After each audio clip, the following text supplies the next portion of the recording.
Welcome to episode 125, season 3, episode 5 of The Bar is Ankle High podcast, your favorite ADHD podcast that explores life's low bars with wit and wisdom and no woodchucks. My name is Katie. And I'm Garrett. Just kidding. This is actually a podcast that's just about 1,000-pound sisters and sister wives and polyfamily. Polyfamily. Yeah.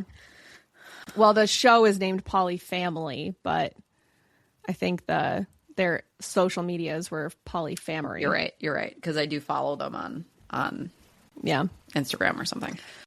Yeah. So it's actually apropos because it's got something to do with my topic for today. But love that. So Garrett, I texted Garrett before we started recording this morning because I was scrolling Reddit, and if you're unaware, there's been a recent season of 1,000-Pound Sisters, and to back up a second, Katie texted me when the season premiered, and I was like, now I need to make sure that I know all the things, because I have that type of ADHD where it's like, no, I need everything perfect and I need to know all the things before I do the thing. Which also you turned me on to this show. Because I started watching it after I watched Sister Wives or something. Maternity leave was rough. So I had started watching 1,000-Pound Sisters, got distracted, only watched a handful of the first season. So I went through and watched first, middle, last of every season of 1,000-Pound Sisters to prepare for the new episodes coming out. So now I am really well versed in 1,000-Pound Sister. So if there's ever an opportunity where I can do a trivia for this very specific niche, I might be helpful.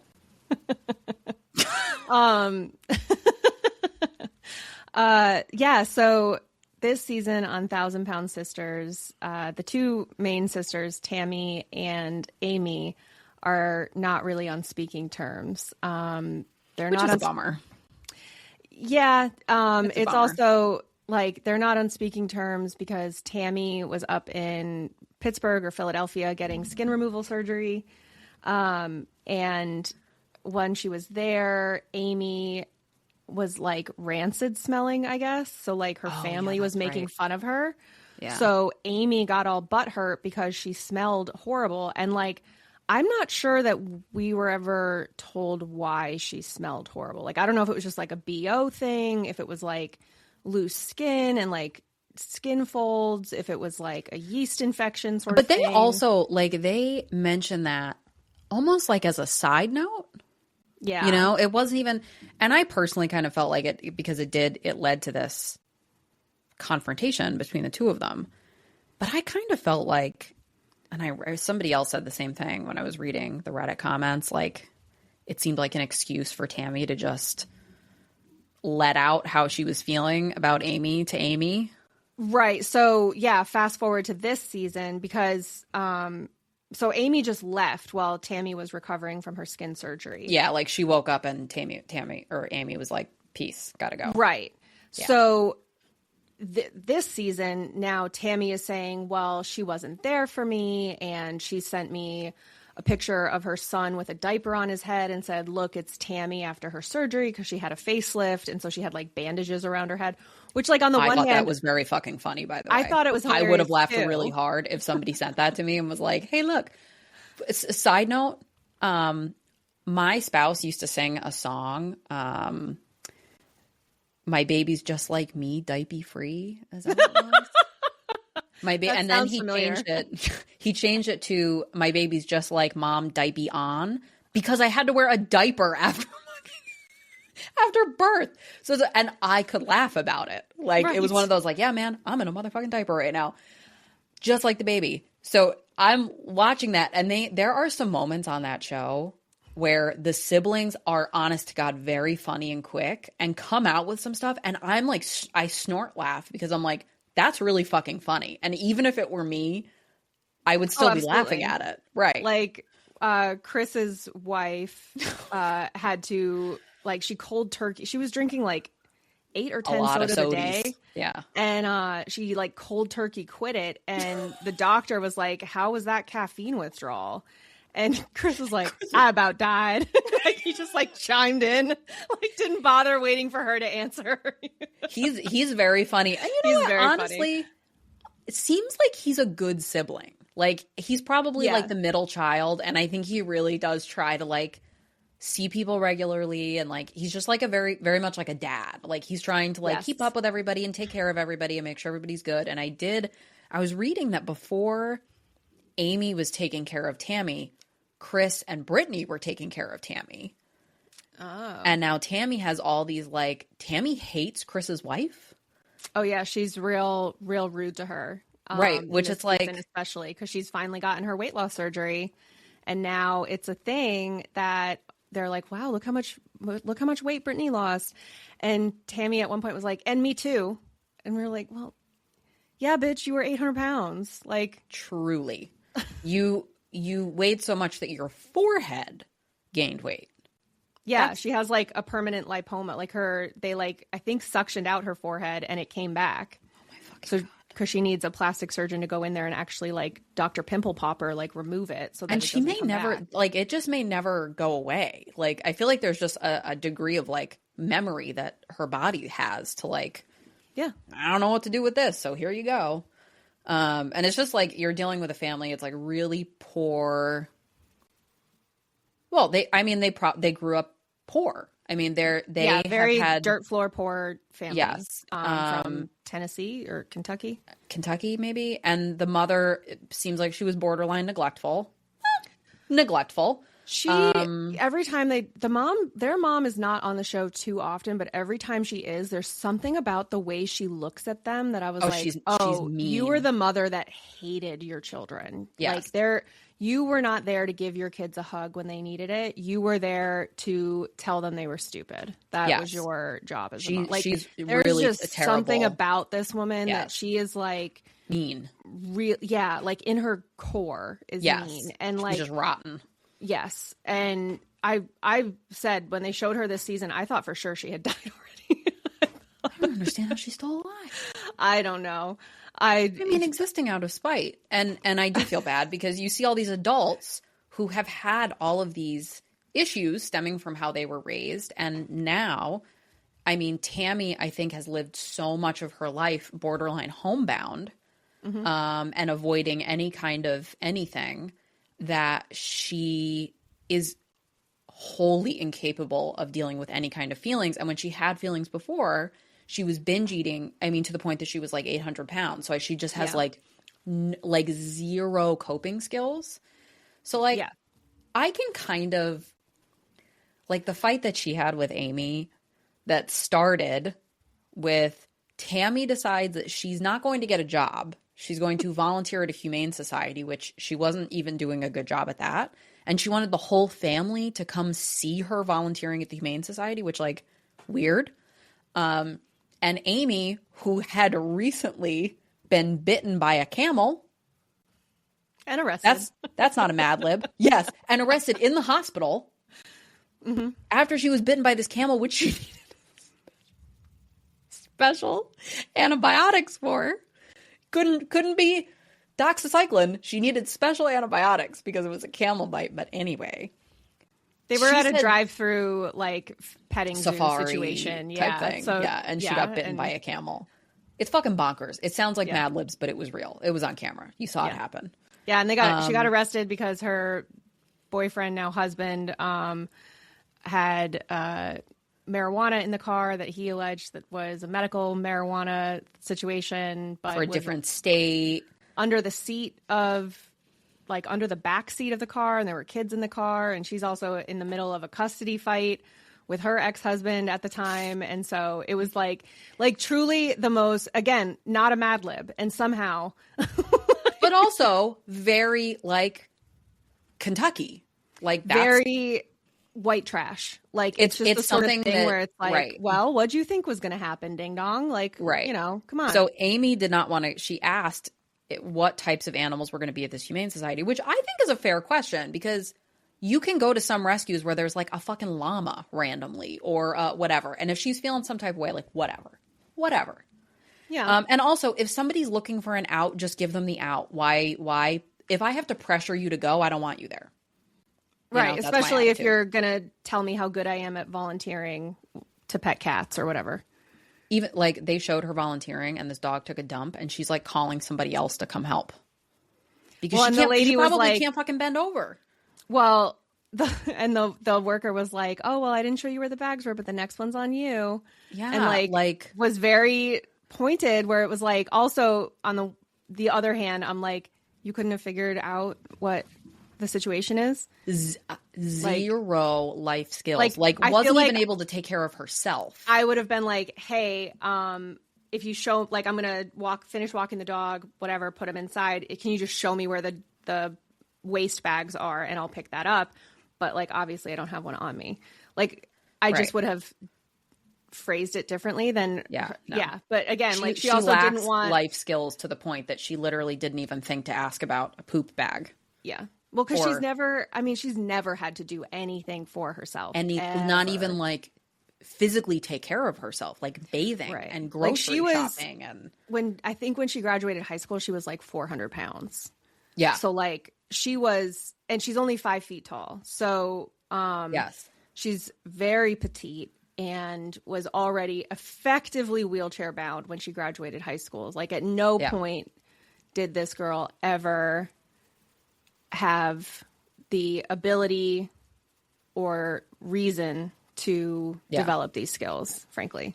Yes. And then now I think it just makes it, now she's like, no, look at all the things that I'm doing. And it shows all the deficits that she has. I mean, she goes into a store and somebody that she's known her whole life who drove 3 hours to do this little trip with her, she starts having a meltdown, goes, no, I have to go home. And says, I'm getting overwhelmed.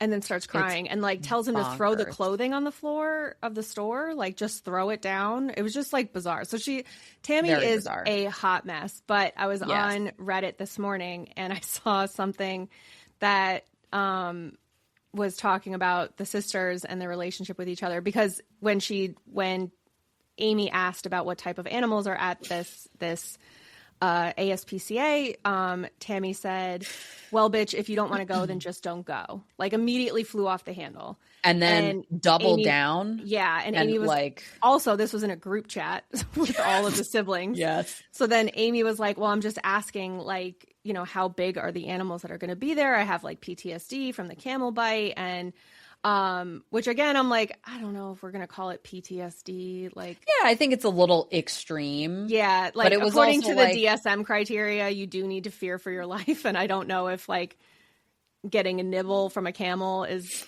really fearing for your life, but sure, really whatever. Else. You know, I think I even texted Katie in all caps something about like, this bitch just got bitten by a camel. Yes. And but they have this back and forth. And then at that point, Tammy like hauls off and she's like, you're a deadbeat mom. You're worthless. Don't fucking come like at me, blah, blah, blah, blah, blah. Made it like way more way personal than was appropriate for the situation. And it was definitely like, well, time for me to unburden myself with all of these mean thoughts. And Tammy's fucking mean. She was mean when Amy was taking care of her. She was mean. I think she's now trying to, now that she's a little bit happier because she's had the surgery. I think that she's trying to play it off like, just, you know, I'm just trying to tell her. But there are times where like, I mean, the one sister met somebody and moved in with them like kind of quickly. Mm-hmm.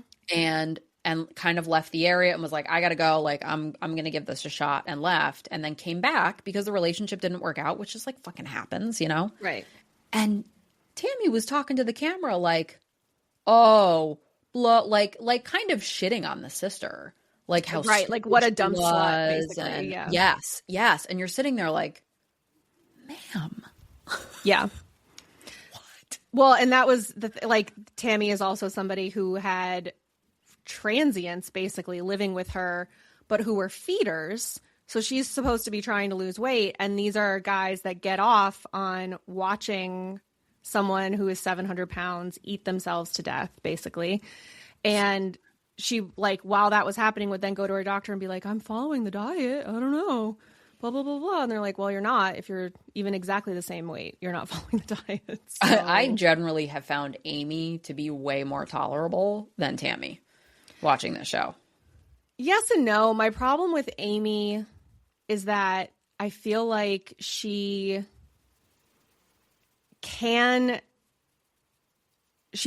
puts on an affect a lot where she almost gets like way more country or like really, really dumbs herself leaning down into quite it, a bit. Yeah. And that really irks me so much. Oh, annoying for sure. Yeah. Because when she does speak normally, it's like, okay, so you are capable of like having a conversation with people. You don't just need to sit here and like fart and burp on camera and think it's funny. Yes. Yeah. Like, so like there's certain things where like, I don't know, like she's definitely way better. She took the whole process much more seriously to begin with. Than Tammy did. And I also like... She did and she didn't, because she also got immediately pregnant. Yes. So and like, she also was like taking care of Tammy fully while also like taking care of her own... I mean, she had like little kids and she's still fucking taking care of her fucking mean sister, who also... She goes to a rehab for like... It wasn't a weight loss. It was like a... But it was for people that were like super obese, right? It was like a special, not a bariatric program, but like...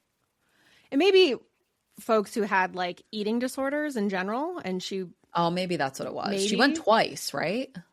Yeah. And then she marries. The first time she went, there was like an eating clinic rehab thing.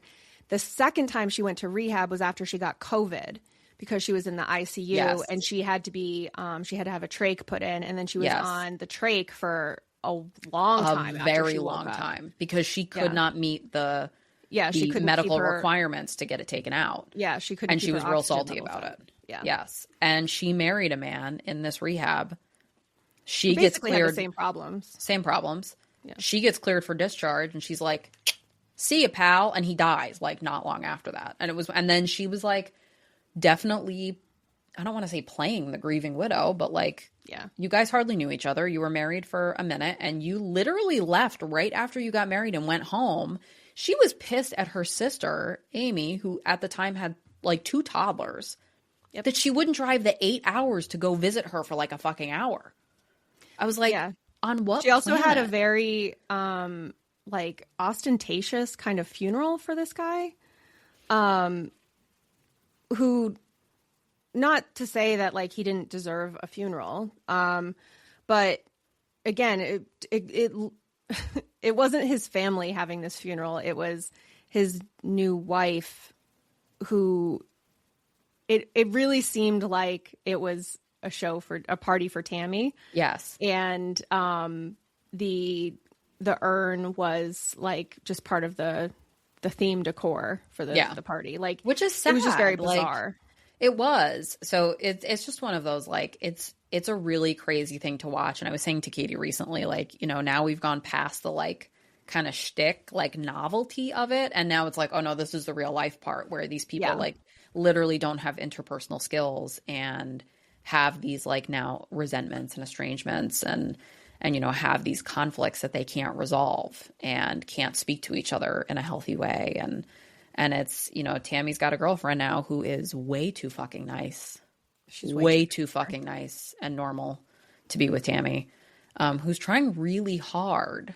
She's like, hey, like, I can tell you really miss your sister. So let's try and repair this a little bit. And I'll hand it to Amy was like trying. And I think Amy does better with that.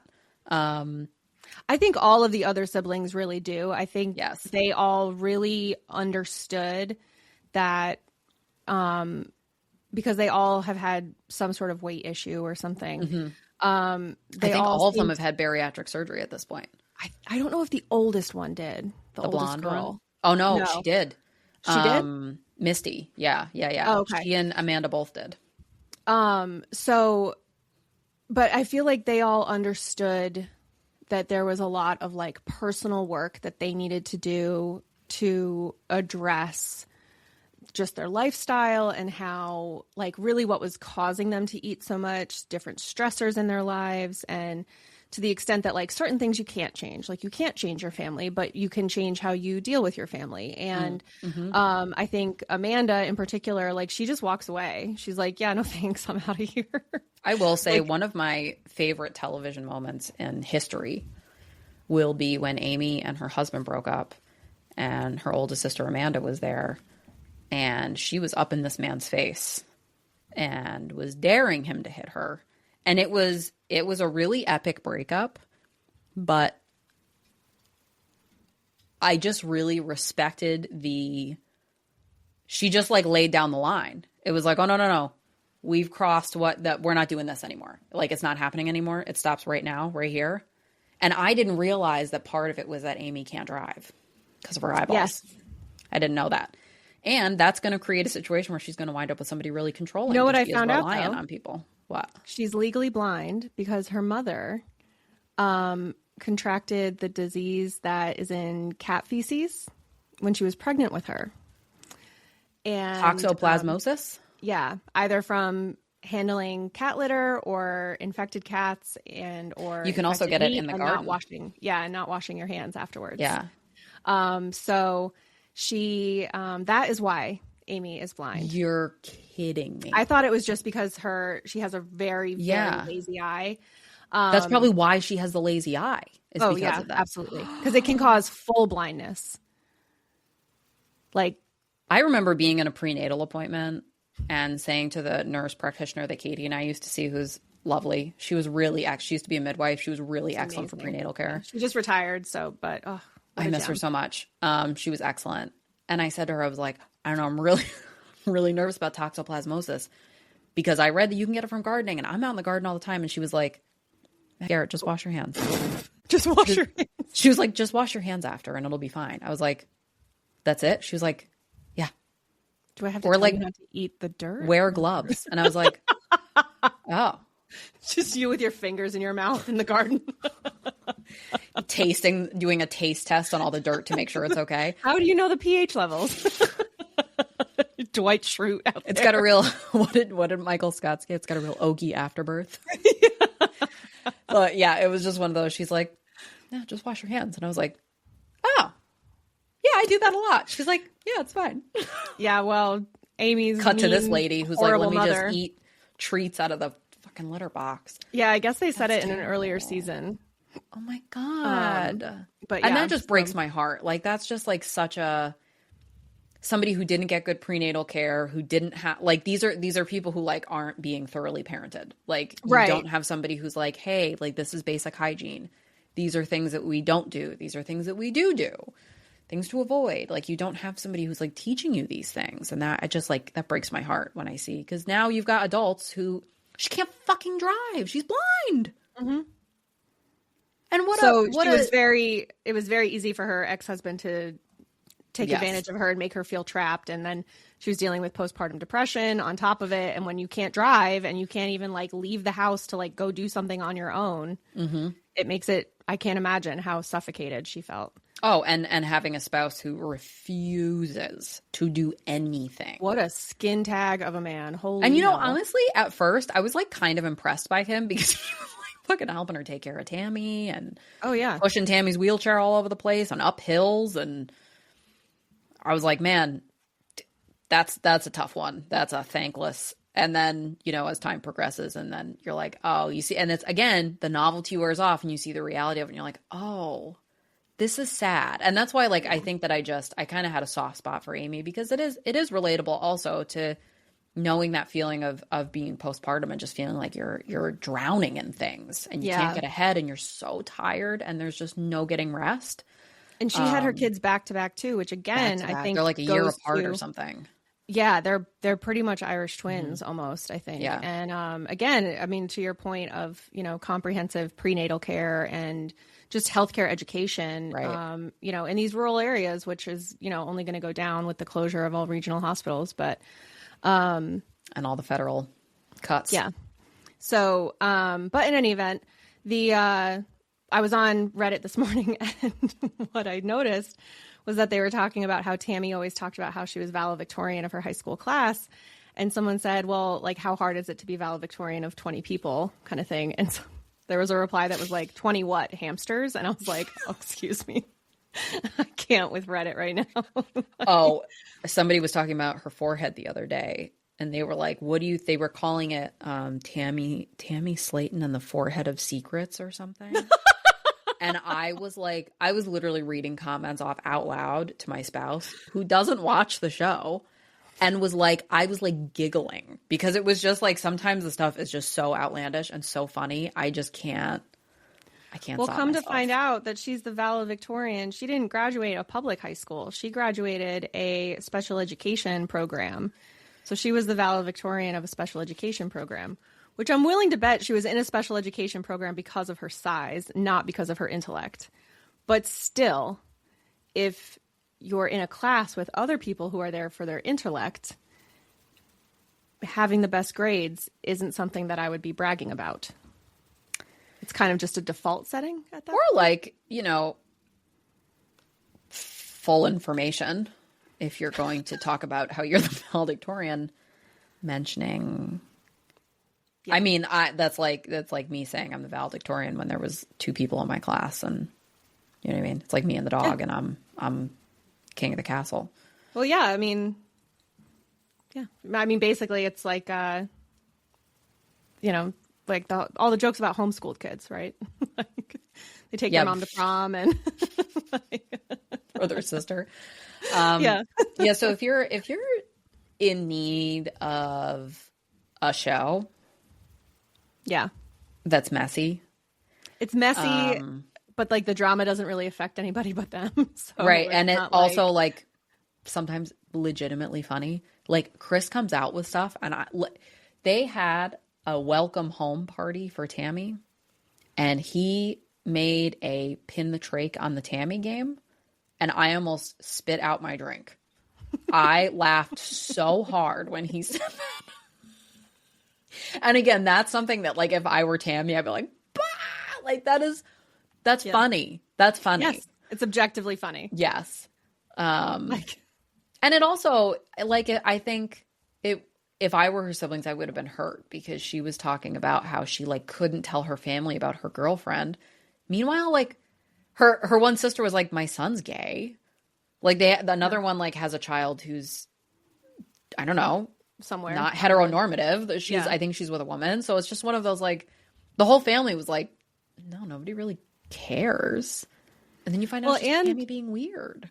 I don't recall if it was before Caleb passed away or after, but she came out as being pansexual and went real hard into the Pride Month celebration, which just felt very performative, frankly. Like, which I say that as a straight woman, but like, it was just one of those things where like, for the folks that I've known who have discovered their sexuality later on in life, don't need to like, I don't know, I guess make it their whole identity, I guess is how I would describe it. Like, it was almost like the billboard of her life was suddenly this like pansexual identity. Which is also, I think it was right after he died, because she was also like, prior to that, the billboard had been that she was a widow, and you know, and I'm not, it's not to discount the emotional pain of losing someone, but it was just one of those like, I don't know, you've been married like 5 minutes. I also don't, again, I mean, I feel the same way with, and it wasn't like I don't want to say it wasn't a real relationship, but like it wasn't a real relationship. You didn't get the chance. It's like on, you know, you'll see like those internet relationships. So like you never even met. It's basically it's a summer camp boyfriend. You were there and you were bored and you wanted somebody to connect with, and you connected. And then for whatever reason, you decided to get married about it instead of it just being dating. Oh, that was my boyfriend when I was in rehab. The reason they had to get married was because they wanted to be able to spend the night in each other's rooms. Yes. So like it was strictly to get what she wanted, which is like her whole like she does whatever she has to do to get what she wants anytime she wants something. Which is probably a response to never having been given what she like really needed. Oh, for which sure. like you see and it's sad, but you're also like, Tammy, you're a grown adult. Like you need you're in to your deal 30s. with your shit. Yeah. Right. It's time. Like you gotta, and I think like, I know like speaking for myself personally, I think parenthood has forced a lot of that growth. Yeah. Like it has forced me to hold a mirror up to some of my bad behaviors because I have someone who's immediately mimicking them. And she'll do it repeatedly. But it's one of those like, you are not responsible for what your childhood was like and how you were raised, but you are responsible for how you like move through the world after that. Yes. And how you're treating people who are supporting you and taking care of you. And I mean, the way her response to Amy, even though Amy makes a lot of parenting decisions I would not make, Amy was still fucking wiping your ass, girly. Like she was still fully taking care of you, doing all your shopping and your meds and bringing stuff to you when she had like a little baby at home to take care of. Yes. Still, and again, bringing stuff to you when she could not drive. Right. So it's a whole family involved event to bring things to you, which she had no problem asking people for what she needed. So yeah, it just like, some of it is like, some of the fun gets taken, not the fun, but like, you know, some of the entertainment value is lost because you watch it and you're like, oh, like this is sad now. Like this is the reality of the first couple seasons we watched. This is the back end of that. Yeah. But also if you want to see somebody get bitten by a camel, a camel, guys, a camel, like a real camel. Yeah. Chomp. Yep. Yeah. But that does lead into my topic for today. So. I love that leads into your topic. Love that. So this is the science behind why we have comfort TV shows. I am so excited right now. So like we've all got them, right? I don't know what you're talking about. I don't reality TV. So like personally, I have a few shows that I've got lined up for when I'm in recovery from my surgery. So like I'm planning to rewatch True Blood. I'm planning. Oh yeah, I did that Schitts a few years Creek, ago. like locked and loaded and ready to go. Also, you know, R.I.P. Catherine O'Hara. But I can't even think about it too much. I know, so sad. But the question is like, what is it about these shows that grips us, and why, when we are burned out or stressed out or overwhelmed, do we return to these same shows over and over again, even though we've watched them dozens of times, we know them by heart? Like, why do we keep going back to them? It's because your brain. Duh. Damn it again. Why else would we be talking about it? So first, it's your amygdala. So when you're stressed or you're burnt out, your amygdala is firing at max capacity. It's trying to assess the risks and figure out the next opportunity for the fight, flight, freeze, fawn event that's going to happen. And when you have ADHD, you've got like this really beefy amygdala that really loves responding to things like your life is at risk all the time. Right. Like sometimes you're just responding to an overhead light, but other times you're responding to like the dogs barking at the mailman. Sometimes you're responding like death is nigh when too many sounds are happening at the same time. And sometimes it's just that your sock is too tight. That's all I could think. Actually, speaking of when Tammy was in the store with the pastor and was like, I'm getting overwhelmed. And I was like, is your sock on wrong? Like, is it just that the music's too loud in the store? Yeah. Also, like, this is me every time I have to go out and shop. There's many times where I'm in the store and I'm like, boy, am I glad I remembered my ear pods so I can just listen to whatever the fuck I want to and tune everyone else out. So as we know, your amygdala is working even if you're not aware that it's working. So it's just always there. And with ADHD, you're going to be more prone to burnout because of this beefy factor. And because we're not always aware of when our amygdala is going to action, that's what contributes to that burnout feeling. But when you watch a show that you've already seen, the predictability of the show helps your frontal cortex and amygdala relax. You know where the jump scares are, where the surprises, the plot twists, the drama, you know what to expect. So that whole part of your brain can just like completely take a big sigh and relax and just almost turn off because there's nothing unexpected that's going to happen with that. But I don't think, have we ever talked about the neocortex and the hippocampus? I don't think so. I know, like, we've definitely covered amygdala and, like, I feel like maybe frontal lobe. We've definitely talked about frontal lobe. Yeah. So I don't think we've talked about the hippocampus. Your neocortex is your short-term memory storage in your brain. And your hippocampus or hippocampus, however you want to pronounce it, is your long-term memory storage. So like in Inside Out, when they're like sucking up all the memories to put them into long-term storage or put them into the abyss, those are all the memories. Like, think of it that way. Your short-term storage is in the control center of your brain. Your hippocampus is the shelving with all the other memories from your whole life. Oh, no, we did, because we were talking about like how the ADHD brain, like your working memory, like the things that you have handy is just very short. So you can't have a lot of information readily available because you just have a very short shelf. Yes. So that was like episode 3. Yes. So quite a long time ago. So when I was in 11th grade, I was taking chemistry, and my chemistry teacher was like obsessed with like repetition. That was her thing for like teaching us all these different concepts in chemistry.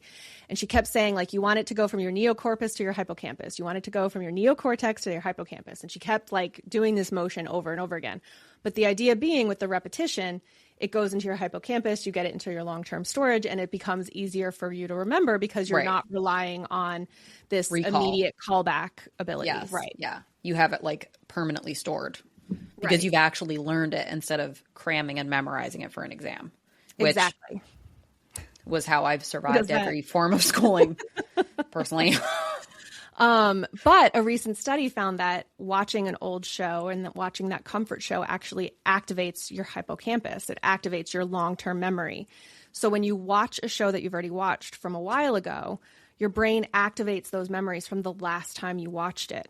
So if it's a comfort show, it's generally going to be like a happy, calming memory. So in addition to the show relaxing your amygdala because it's predictable and you know what's going to happen, it's also causing your brain to feel these comforting memories where you were already relaxed. So it's almost like a self-fulfilling prophecy almost, or it feeds itself with these calming feelings because your brain activates those memories from the last time you watched it, and it can help you relax even more. And they're also saying it's basically like getting to hang out with former you, because it's like your emotions that you were feeling the last time you watched the show. So it's almost like little internal time travel. It's got to be like music too. Like, I feel like music is probably the same thing. Yeah. Like, you know, there's music that I just like associate with, like, oh my God, I remember I was going through X, Y, and Z when I was listening to this, or I was really into like whatever phase, or, you know, I can remember clothes I was wearing. Yes. Yeah. There's one song in particular that I just know, like, I was listening to it when I was working at a kiosk in the mall when I was like 16. And like, I know what I was wearing. I know like where my iPod was clipped onto my jeans and the whole night. Like, I can just picture that moment. And it's just this one song from the All American Rejects' first album.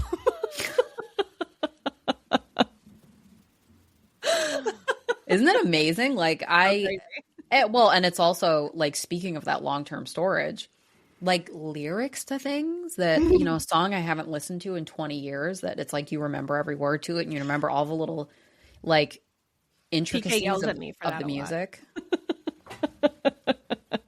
I'll tell you what, now we know there's brain science behind it.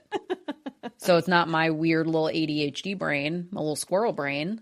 It's the pathways in my brain. Yeah. Because those are things that are in my long-term, that I listened to so many times. I committed them to my long-term memory. And now when I hear them, it's because they are stored in my long-term memory. Are there other things that would probably be a better use of space? Yes, probably. I would love if some information about taxes and what line requires what information could go into my long-term memory. Yeah, or instead, like, every time I'm on TurboTax, like with the question mark. What's the question mark? What is this field? What is this? And then Googling, what is this? That's how I passed all of my taxation courses in school. Was through TurboTax? was through Googling what each individual phrase meant. You signed into TurboTax and you're like, what does this question mean? For $200, I could get somebody to answer all my questions. Yeah, I mean, there's definitely, some, like your social security card, or, I have to renew my passport, and I also need to do an enhanced ID because right now I can't fly anywhere, which isn't a great feeling. No. So yeah, do I think I could do a little, maybe, what is that? That lady, she had a show on Netflix about, yes. Do I need to do that to my brain? Maybe. Yes. The magical art of tidying up. Yes.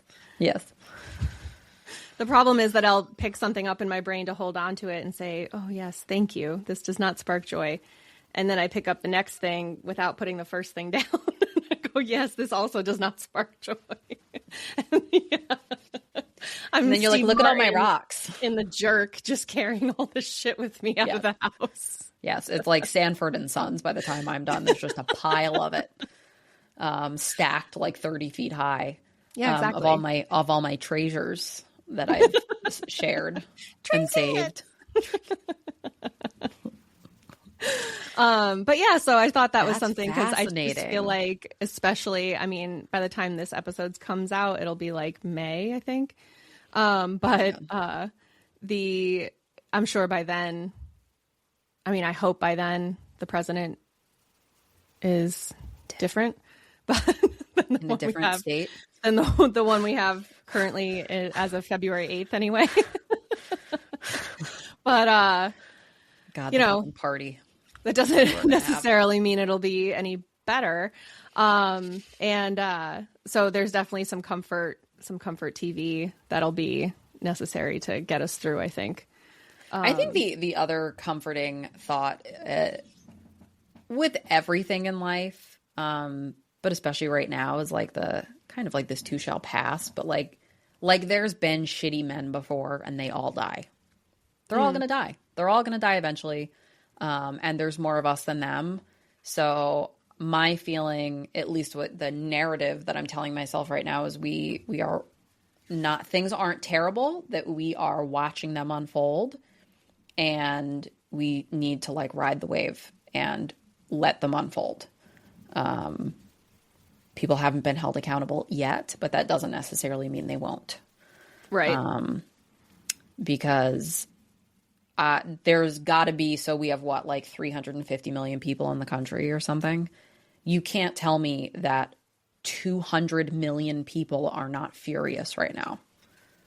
So yeah, you shared it, but then I reshared it. But it's a quote by Adrienne Marie Brown that says, "Things are not getting worse; they are getting uncovered. We must hold each other tight as we continue to pull back the veil." I reread that quote this morning. After I had a brief 15-minute spiral about the state of things.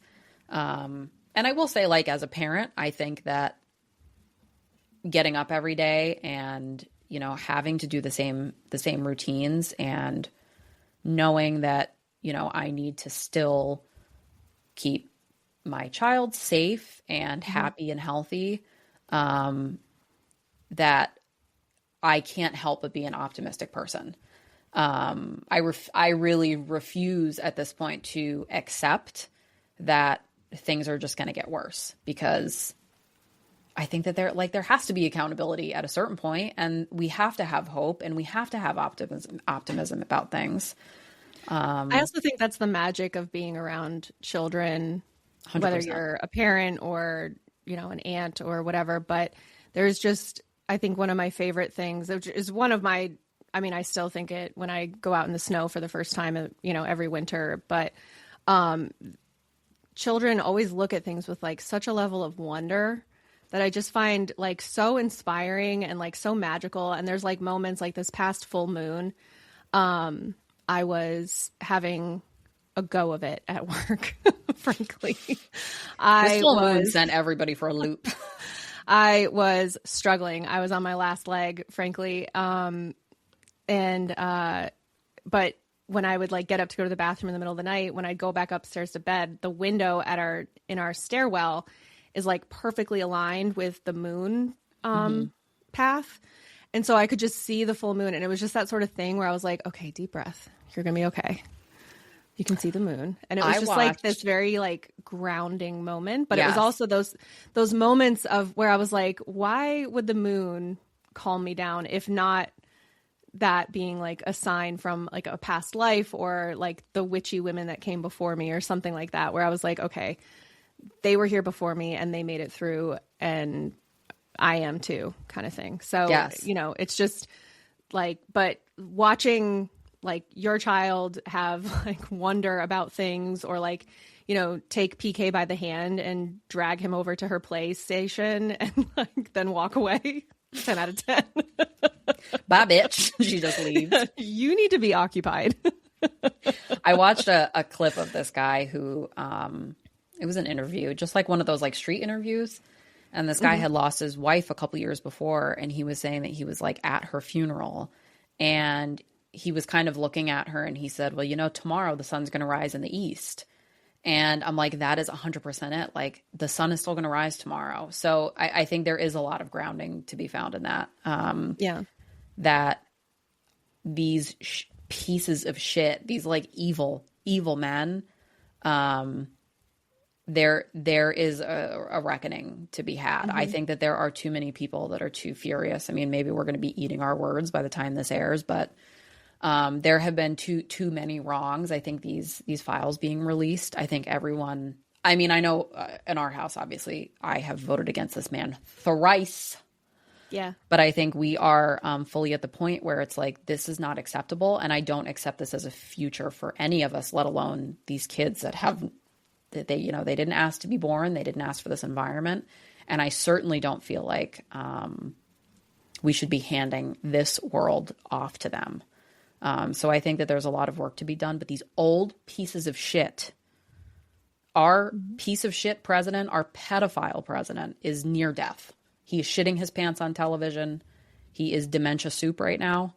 And I hope that he is afraid when he falls into a deep sleep every night. Well, he doesn't really sleep much. I don't think he sleeps. Yeah. At 2 a.m. But the times that he does sleep, I hope that he's afraid that he's going to fall into such a deep sleep that he's going to die in his sleep. I think also I'm very grateful for Mayor Mamdani forcing New York Governor Hochul to be way more progressive than she would ever want to be. Yes. Because that's the other thing. These establishment, these Chuck Schumers, their time is over. Like people they're going to get primaried. People are not going to vote for them. Chuck Schumer just went to an event where he was telling people to fund Israel. Sir, there's a genocide happening. We're paying for them to have free health care and we don't have health care. And free college. Free health care, free college. Like, what are we doing? What are we doing? So I think that's what's going to happen. I think that these middle of the line old establishment like the time is done. Yes. My spouse has this really dark quote that he'll say sometimes when things like this happen, but he'll say dinosaurs need to die. And that's where we're at. These old establishment people that have been riding the wave for 50 years and this old style of politician that does not exist in this atmosphere anymore. You got to go. You got to go. Hakeem Jeffries. They're all you got to go. Ducks. Yeah. They're all lame ducks. And and I think too, at this point, if you are not removing pedophiles from office, I am labeling you a pedophile. Yeah. That's just where we're at. You're either not a pedophile or you're a pedophile. And a good chunk of our government right now are pedophiles. So personally, I'm not cool. Know, Ivanka, if you want to come forward, we would believe you. Just so you know. Yeah. And that's the other thing. You know, there are exit ramps. And are you going to have to eat crow? 100%. 100%. Yep. Absolutely. But you got to abandon it. It's, you know, it's these men are a cancer. They are a cancer. And their time is over and they got to go. They got to go. And we refuse to accept anything else. Yes. And it is at that point where now with the release of these files, it isn't just, oh, well, we have a difference of opinion in politics. Nope. No, now they're pedophiles. This isn't political. Yeah. So, and if you think that pedophilia is a political issue, then it really doesn't matter what you say after that, I guess. Yeah. Because I can't and won't acknowledge that as a valid opinion. Certainly not on politics. So, right. Like I said, and I've been saying, for a while, I do think that we are on the eve of a revolution. I don't know, at least for the federal government, I don't know if it means that the country will split and it'll be like a civil war thing. It's feeling that way just from we're from land area, one of the largest nations in the world. And whether it's going to be a setup similar to Canada, where there's provinces and, states within those provinces. I don't know, but there are plenty of ways to make it work. But I don't think that the current way of things is going to last much longer. I mean, it's not sustainable. Which is a wild thing to say that like I have ancestors who were present during the American Revolution, I can track them, I can know their names, and then to think that I'll be present at the Second American Revolution is pretty wild. There's a Frederick Douglass quote, and I mean, obviously I'm dumbing it down to a 5-year-old level at this point, but compared to last week's linguistics discussion, I appreciate it. Yeah. He said something to the effect, it was around the Civil War, and he said that that I don't know if it was the phrasing was not a revolution, but basically there are values that are not what's the word I'm looking for? They just can't ever work together. And he said whether this is a moral battle or a physical battle or both, there has to be a reckoning for it. And I do feel like that's the point that we're at. And I'm past the point of denial. I think that Trump won. There was a lot of denial. People didn't really think it was going to get this bad, but it's bad and we're here. And, I mean, as a parent, I can't hand this. I can't hand off a government run by fucking pedophiles off to a generation of kids. That's crazy. That's absolutely crazy. On top of the dangers that these kids face in schools with guns. And I mean, there has to be a reckoning, and it has to be young people saying, hey, we can't do this anymore. There has to be a line in the sand. And I'm just really praying that the release of, half of the Epstein files is sufficient, because I know, for me personally, I've gotten past the point of hoping that it's not going to happen. And it's, I welcome it at this point. Change and revolution, a extreme change. I welcome that at this point. Mm-hmm.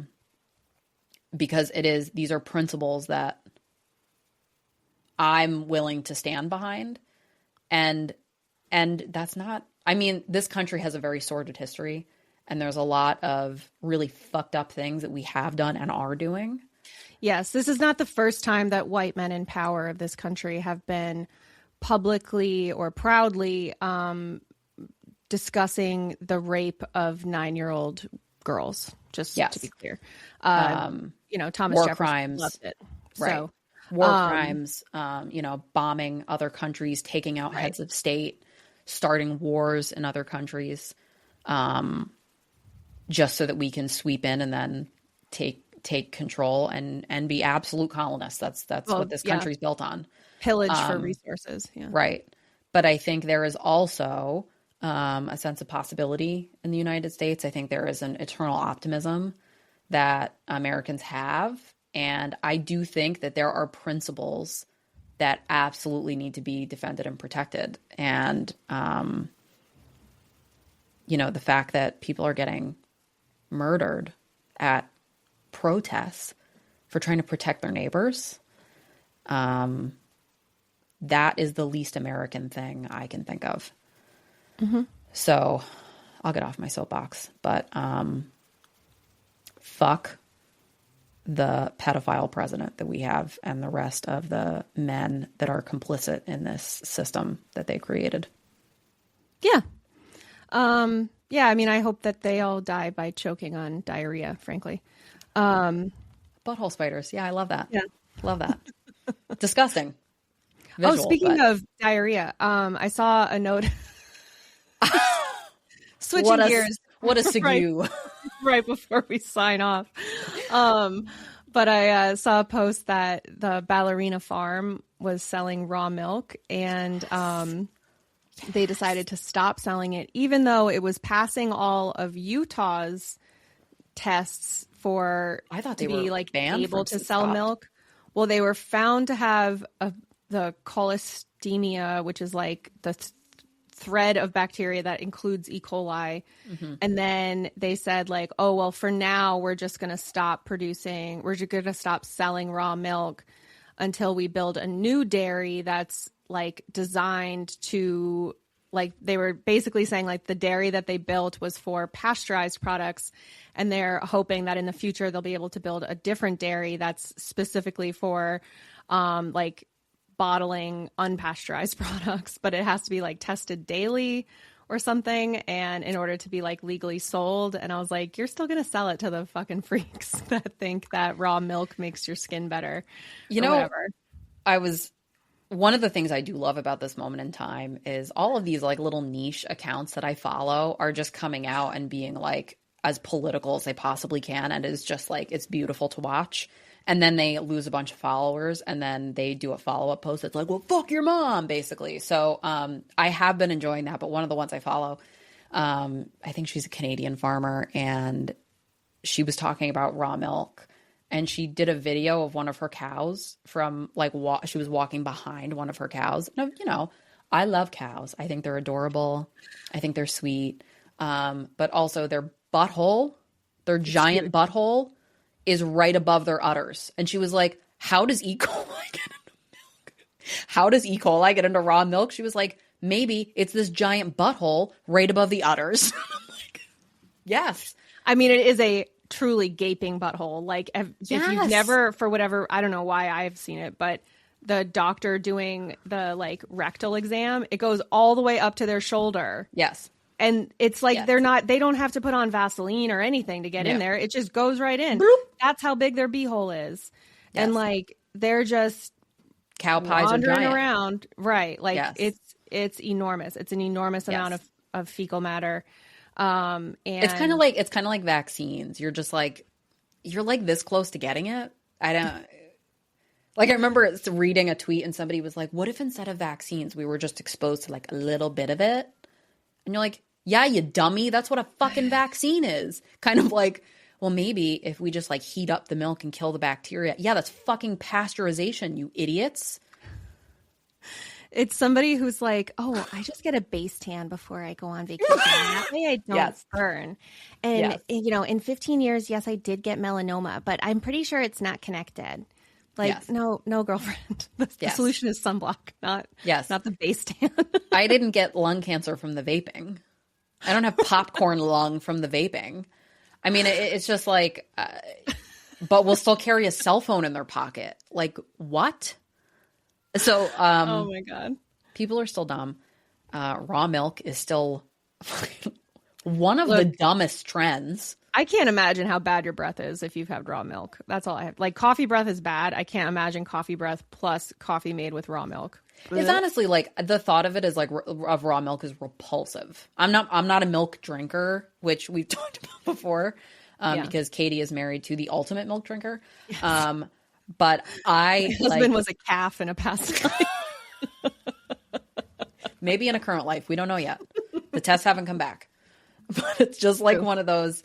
I'm just like, that's disgusting. Have you seen? And that's one of those like, have you seen a cow? Have you seen one from behind?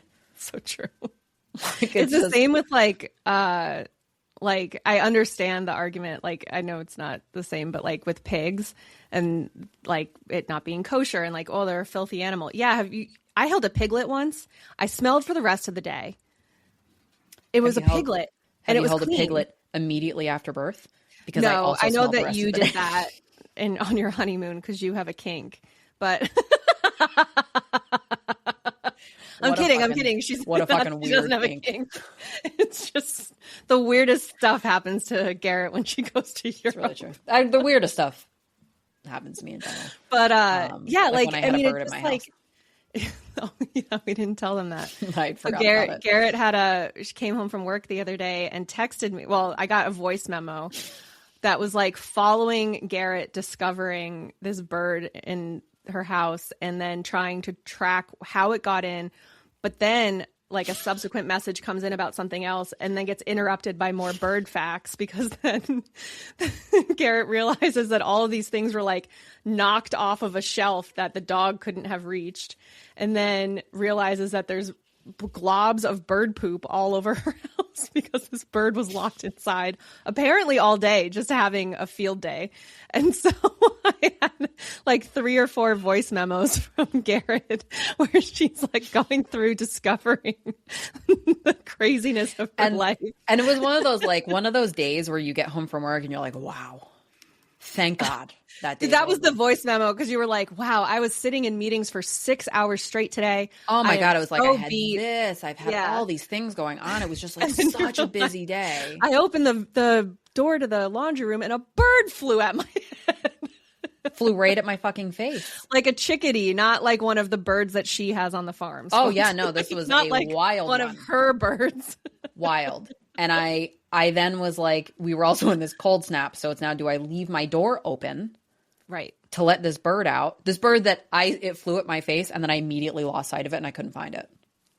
Which was also a great twist. Yeah, and then finding that it had ripped apart all of my houseplants and had made a complete fucking mess of my house. Like between shit that it just like knocked over and threw all over the place and the tiniest little poops. The tiniest little poops I've ever seen. Yeah, it was dehydrated. It was terrified. So yeah, those are fear poos. I think the end of the voice note was like, not like, I'm not one of those like, oh my God, my life is so terrible. I'm totally not one of those people that's like really negative and my life is so terrible. But it was one of those like, more just like a curiosity, but like, why was I selected as the person to have the loose bird? The bird that I still haven't figured out how it got into my house. Well, and my request was just that you videotape it when you tell your husband that he needed to figure out how a bird got into the house. And when I told him that it got outside. When I told him about it, I kind of said to him, I was like, I was kind of expecting like a bigger reaction. He goes, oh no, I'm completely dissiociating from the thought right now because I can't even think about it. And I was like, oh, well, that's fair. That's fair. Yeah. That's something that I'm really the person to handle. If there's like hair in the sink drain that has to get thrown out, he's the person for that because I'll throw up. But if there's a bird in the house, definitely the person because that's not my first bird in the house. Yeah. For the record. In our old house, I also, while I was home on maternity leave, had a bird fly in the house. Oh yeah, I remember that. Yep. And I was like, had a sleeping baby on me and I was like, what the fuck am I going to do to get this? Unfortunately, the bird flew back out. Yeah. But yeah, I am just one of those people that weird conversations, weird people, weird series of events. And sometimes I'm like, is it just that I have the type of brain that's like observing these things, or is it just that weird things happen to me? Well, I don't know if you can blame the bird being in your house on just that you observed it. The bird would have been there even if you hadn't. Considering the bird was real. Oh, so anyway. I got a kitty. Look at this little boy. Hi, baby. Hi. Are we going to get a little sniff? No. I don't know. Let's see. Gonna get... You want sniffles? The fact that all his whiskers Mom, this moved. is why I don't talk to you. Yes. This is why I hide under the bed. Yeah. I had to take all 3 cats to the vet at the same time last week. Thinking when I made the appointment for like 8:30 in the morning that PK would be able to help me, like corral the cats. and then he had a trial go forward, so he could not be here. Don't you love when that happens? Yeah. So it wasn't terrible because all of their cat carriers have like a shoulder strap. So I was able to like carry one in each hand and then one over my shoulder. So it wasn't the end of the world. It was also one of those things where I was like, man, I kind of wish I had one of those cat strollers that I could just like stack them on. You almost need just like a dolly. Yeah, like a hand truck. With just a stack of cats. Yeah, so I took them all to the vet and they all gained about half a pound. So the vet was like, ooh, less wet food. And I was like, yeah, they're lucky if I remember to give them the wet food. So no, that's our I don't have a house cat. I have a barn cat. Just one? Who she loves me. Yeah, she took off. I don't know where the other one stayed. The black one or the Yeah. Oh. I saw her for like a month and she hung around. She was like real close, hung around for a month and then completely took off. And I haven't seen her since. But the other one, our little Junie, she loves me. She just can't admit it yet. And if we are late bringing food out, she will you can see like our back door from the barn where she spends some of her time and where her food is. And she'll just like stick her face in the hole and she's just watching the back door, waiting for you to bring her food. And Junie's a calico, which is very calico coded, for those of you that have cats, because that's also a very Sophie move. She's I love our little Junie. She does funny stuff, but she doesn't mean to. But every now and then, like, I'll look and she's like lounging on our front porch, like on the furniture. Oh, I love when they lounge and they just like they get so flat. Yes. And they lay on their sides. It's like the funniest thing. The cat we had growing up would do that, especially in the winter. If you made your bed, she would, like where the comforter hangs over the side of the bed, she'd find like the ripple and hop up the ripple and then be under your comforter flat. Yeah. So like you couldn't see her necessarily. Oh my God. She'd also get locked in our dresser drawers a lot sometimes because she'd go in there because the like, especially in the bottom drawer was always like sweaters and stuff. She'd go in there and, curl up. And then, my mom would like come through and just like push the drawer closed and you go to open it up. And she comes flying out like a jack in the box. It's just like the glowing eyes, like, yeah, she's, it's a little bit more scary, but and I also see her hunting a lot. So she's, good. I also respect, she's pretty badass. Sometimes I'll just find a tail of something hanging out. So she's pretty vicious little thing. Yeah. But very that was cute. The cat that we had. That was when I was growing up. She loved to hunt stuff. It was great. Oh yeah. These cats are useless if a mouse gets inside. Yeah. They're like, oh my God, we're at the zoo. Look at this. An exhibition. I remember being at a zoo one time. My friend and I were walking and there was a squirrel. And somebody was like, or a chipmunk, and somebody was like, oh, look, a chipmunk. And we were like, bitch, you are at a zoo. There is an elephant next to you. Why are you looking at the chipmunk? The chipmunk wasn't in a cage or anything, right? Like it wasn't like a wild chipmunk. Small rodent display or something. He was just doing his thing. Just where like we raise what we feed to the snakes. Like basically, I mean, I remember the chipmunk I rescued here. I was like, I'm just not going to think too much about the fact that the barn cat's definitely going to eat you tomorrow, but sorry. Good luck. I know. I wish that I could have the cats go outside and be helpful in my garden, but they can't. And it's more trouble than it's worth, frankly. Sophie would definitely be more trouble than it was worth. Sophie used to go outside when I first got her and I lived with my mom. But she really wouldn't go very far. She would like hang out in the front garden and then come right back inside and then use the litter box and then go back out. And I was like, you are missing the point of letting you outside. Yes. The point is that you do that bit out there. Outside. Yeah. In the wild. Right. Although this summer I am going to, I think, we'll see. I'm hoping to be able to build like a permanent gate into my vegetable garden so that I'll still have like my temporary fencing that I put up around it, but the gate will just be a lot easier to get in and out of. So I did use ChatGPT, but I was like, I want this this gate with these size posts. Get me a cut list. Yeah. So. I mean, there are times Or ChatGPT is helpful. Yeah. But, yeah, so we'll see. But I also got a garden cart off of somebody on Facebook Marketplace. So I'll be able to get like a solid mulch delivery and topsoil delivery this summer or this spring for my new beds to fill those and then to top off the ones from last year. Nice. So we'll see. Yeah, I'm excited. I'm hoping that I get a lot more yield this summer.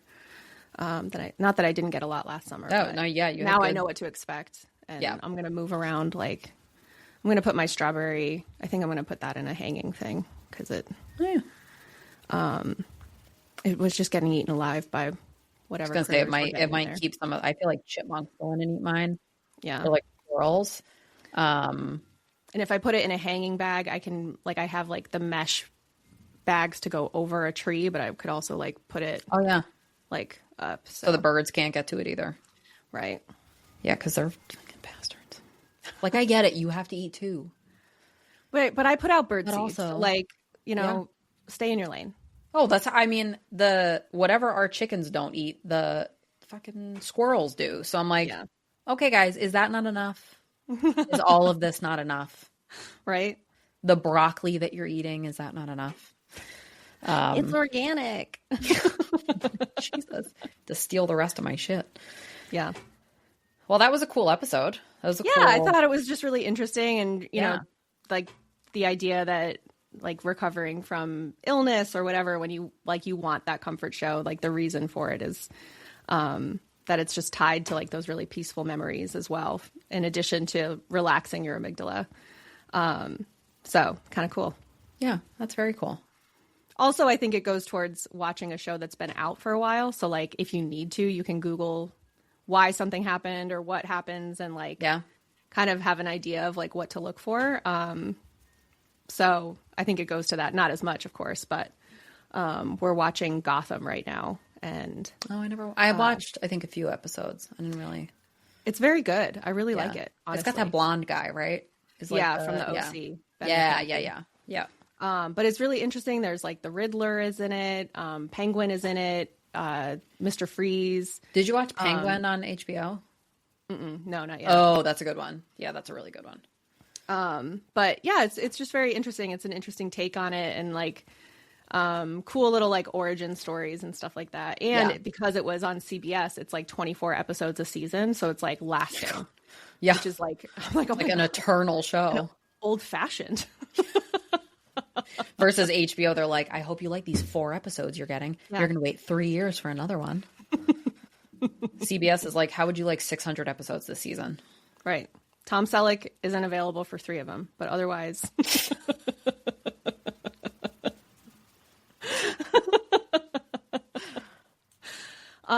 But yeah, so that's what we got. You know, enjoy your comfort show. We'll be back here in about 2 weeks and have some other topic. I don't know what the next topic's going to be. Who knows? We don't know. Yeah, we don't either. So blow me.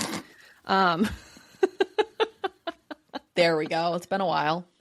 Yeah, it's been a minute. Make sure that you are following us on social media and that you are subscribed and that you leave us a review wherever you find us. 5 stars only, obviously. Otherwise, I think that's all we got. Yeah, until next time, veg out to your favorite trash TV. And fight fascism. Yeah, because the bar is ankle high.